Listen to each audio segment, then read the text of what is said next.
The Adventures of Michael McKoy Jr. and Carl, Thanksgiving Chaos.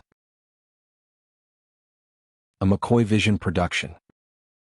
On Thanksgiving morning, Michael McKoy Jr. and his trusty pigeon PR partner Carl woke up with a plan. They were going to make the most epic Thanksgiving feast in the McKoy history. But as with many McKoy plans, things went sideways almost immediately. The day started with Michael forgetting that you actually need a turkey to have Thanksgiving dinner, which meant they were in for a little field trip. So, off they went to their local farm and poultry emporium, which was more like a petting zoo than a grocery store. Of course, the only turkey left in the entire town was wandering around the petting zoo section, mingling with ducks and squawking loudly.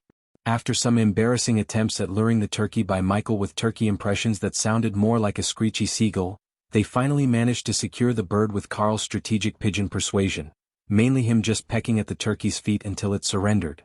Finally, back home, they cooked up the turkey, mashing potatoes with a hammer. Michael couldn't find the potato masher, and getting stuffing from an expired box they found in the pantry. The kitchen looked like a bomb went off, but somehow they pulled together a full feast. When it was time to eat, Carl hopped onto the table, fluttering his wings excitedly before suddenly freezing. His eyes widened, darting to the roasted turkey and back to Michael. "Wait a second, that's Uncle Pete," Carl squawked. Michael stared at Carl, slightly confused. "You have an uncle who's a turkey?" "Yeah, I mean he married into the family. Second cousins or something," Carl said, looking deeply disturbed. But after about 10 seconds of pondering Uncle Pete's tragic end, Carl sniffed the rich, herby scent of the turkey and shrugged.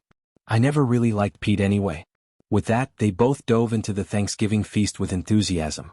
They polished off the turkey, mashed potatoes, stuffing, and everything in between. And by the time they were done, Carl had completely forgotten about Uncle Pete, who, frankly, made a pretty delicious meal. As they leaned back, Carl looked over at Michael. "Best Thanksgiving ever?"